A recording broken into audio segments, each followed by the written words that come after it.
콜로스의 작업 과정을 살펴보도록 하겠습니다. 콜로스는 크게 1단계, 2단계, 3단계로 나눠져 있습니다. 1단계에서는 먼저 모델링을 하게 됩니다. 그래서 모델링은 메쉬 모델링 방식으로 하는 방법과 커브를 이용해서 만들어진 패턴 디자인 방식이 있겠습니다. 이렇게 만들어진 메쉬와 넙스 커브들은 2단계로 넘어가게 됩니다. 2단계에서는 콜로스가 앞쪽에서 받은 메쉬와 넙스 커브를 이용해서 QL 클래스로 컨버팅을 하게 됩니다. 그리고 컨버팅 이후에 시뮬레이션 하게 됩니다. 그래서 이렇게 해서 콜로스가 시뮬레이션을 완료하게 되면 캐시 데이터를 3단계로 넘겨줍니다. 그러면 3단계에서 클로스를 렌더링 하게 됩니다.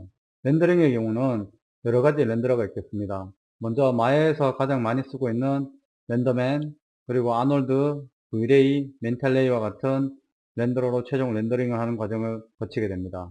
간단한 예제를 통해서 콜로스의 활용법에 대해서 알아보도록 하겠습니다. 콜로스의 경우 클로스를 만드는 과정이 두 가지가 있습니다. 첫 번째로는 메쉬에서부터 클로스를 만드는 방법, 두 번째로는 넙스 컵으로부터 클로스를 만드는 방법, 이렇게 두 가지가 있겠습니다. 그러면 두 가지를 각각 살펴보도록 하겠습니다. 먼저 메쉬에서 클로스를 만드는 방법입니다. 먼저 메쉬 오브젝트를 선택하시고 클로스에서 크리에이트 클로스를 적용시켜 줍니다. 그러면 보시다시피 아웃라이너에서 QL 솔버와 QL 클로스, 그리고 클로스 아웃풋이라는 새로운 노드들이 생성되는 것을 확인할 수 있습니다. 그럼 두 번째로 넙스 커브에서부터 클로스를 만드는 방법을 살펴보도록 하겠습니다. 먼저 넙스 커브들을 선택을 합니다. 그리고 클로스에서 크리에이트 패턴을 적용시켜 줍니다. 그러면 아웃라이너에서 QL 패턴과 QL 클로스, 그 다음에 클로스 아웃이라는 새로운 노드가 생성되는 것을 확인할 수 있습니다. 현재 생성된 QL 솔버는 메쉬로서 클로스를 만들 때 생성된 하나의 솔버입니다. 그러면 이 하나의 솔버로 두 개의 클로스를 시뮬레이션 하도록 세팅을 해 보겠습니다. 먼저 넙스 커브에서 만들어진 클로스를 선택을 합니다. 그리고 클로스에서 Change Solver에서 QL Solver Shape 1 첫 번째로 만들어진 QL 솔버를 선택해 줍니다. 그러면 이제부터 하나의 솔버로 서로 다른 두 개의 클로스를 시뮬레이션 할 수 있게 됩니다. 다음으로는 이렇게 생성된 클로스들이 메쉬와 충돌을 할 수 있게끔 설정을 해 보도록 하겠습니다. 먼저 클로스 오브젝트를 선택하고 다음 충돌 처리를 할 메쉬를 선택합니다. 그런 다음 클로스에서 Create Collider를 적용시켜 줍니다. 이번에는 메쉬로 만들어진 클로스의 정도를 변경해 보도록 하겠습니다. 먼저 아웃라인에서 소스로 사용된 메쉬를 선택해 줍니다.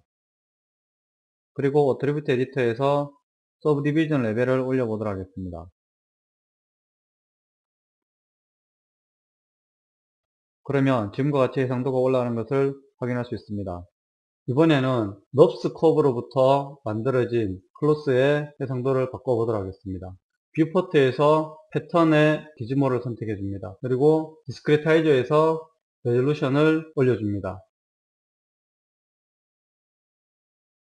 그러면 클로스의 해상도가 올라가는 것을 확인할 수 있습니다. 또 다른 방법으로는 아웃라이너에서 패턴을 선택해 줍니다. 그리고 디스크리타이저에서 레졸루션을 수정해 줍니다. 이렇게 클로스의 해상도를 조정하는 방법은 두 가지가 있겠습니다. 그러면 이번에는 서로 다르게 생성된 클로스에 컨스트레인트를 적용해서 흘러내리지 않도록 해보겠습니다. 먼저 클로스를 선택하시고 버텍스 모드에서 고정시킬 포인트들을 선택합니다. 그리고 클로스에서 컨스트레인트, 포인트 컨스트레인트를 적용합니다. 같은 방법으로 메쉬에서 생성된 클로스도 적용해 봅니다.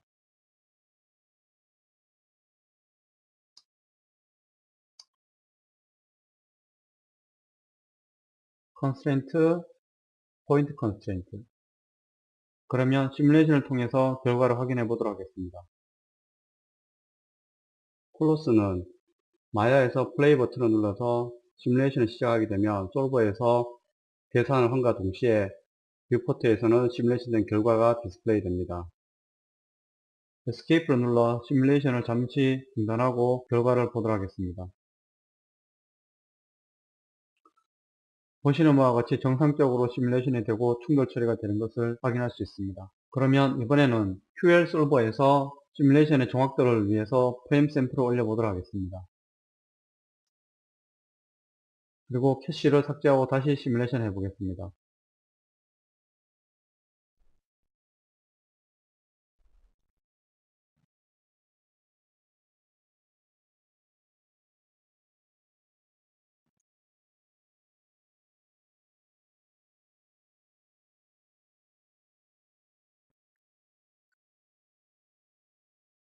시뮬레이션을 멈추고 잠시 결과물을 확인하도록 하겠습니다.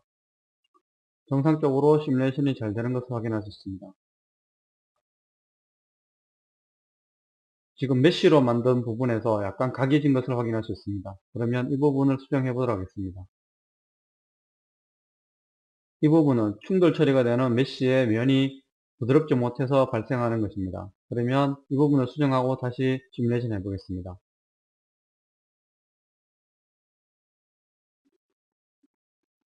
클로스를 선택하고 콜로스에서 트룬케이트 캐시를 통해서 캐시를 다루고 다시 시뮬레이션 하겠습니다. 트룬케이트 캐시는 사용자가 원하는 특정 프레임에서 캐시를 자르는 역할을 하게 됩니다. 트룬케이트 캐시를 사용해서 캐시를 자르게 되면 현재 프레임에서 이전 프레임은 메모리상에 보존이 되고 현재 프레임보다 뒤쪽에 있는 계산된 캐시들은 삭제되게 됩니다. 시뮬레이션을 멈추고 결과를 확인해 보겠습니다. 보시는 바와 같이 조금 전에 각이진 부분들이 매끄럽게 시뮬레이션이 되었습니다. 이번에는 물선 값을 변경하고 시뮬레이션 한번 걸어보도록 하겠습니다. 클로스 메쉬를 선택하고 캐시를 잘라줍니다. 그리고 각각의 클로스에서 물성을 바꿔보도록 하겠습니다. 먼저 첫 번째 클로스에서 물성을 바꿔보겠습니다. 좀 더 무겁게 덴시티 값을 5배 정도 올려보겠습니다. 그리고 좀 더 잘 휘게 밴드의 레지스턴스 값을 다시 수정하겠습니다. 그리고 두 번째 클러스도 같은 방법으로 물성을 수정해 보겠습니다.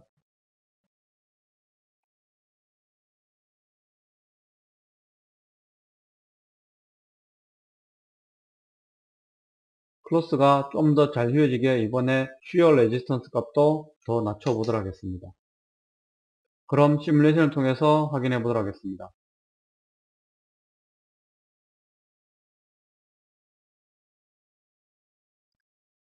시뮬레이션을 잠시 멈추고 결과를 보도록 하겠습니다. 보시는 바와 같이 물성값이 변경된 이후에 클로스들이 좀 더 많이 휘어지고 질량값이 늘어난 만큼 많이 처지는 것을 확인할 수 있습니다. 이번엔 이렇게 시뮬레이션이 된 데이터들을 캐시로 저장해 보도록 하겠습니다.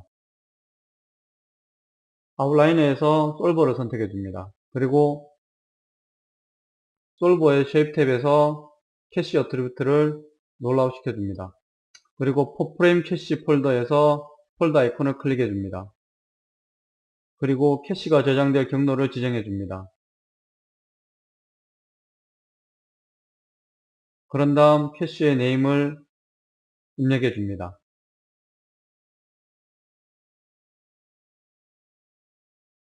이번엔 또 다른 방법으로 캐시를 저장하는 방법을 살펴보겠습니다.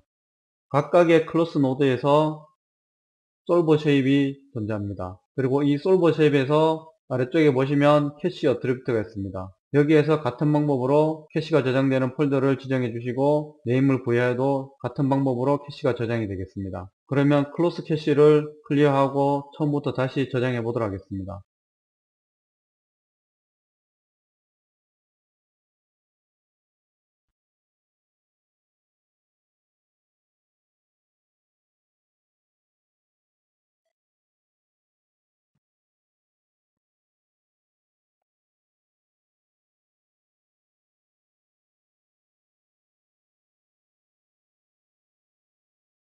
시뮬레이션을 정지하고 캐시가 저장됐는지 확인해 보도록 하겠습니다.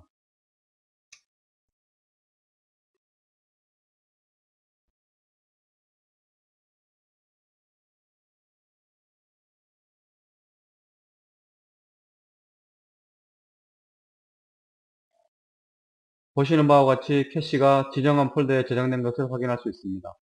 이렇게 해서 간단한 예제를 통해서 콜러스 활용법을 살펴보았습니다.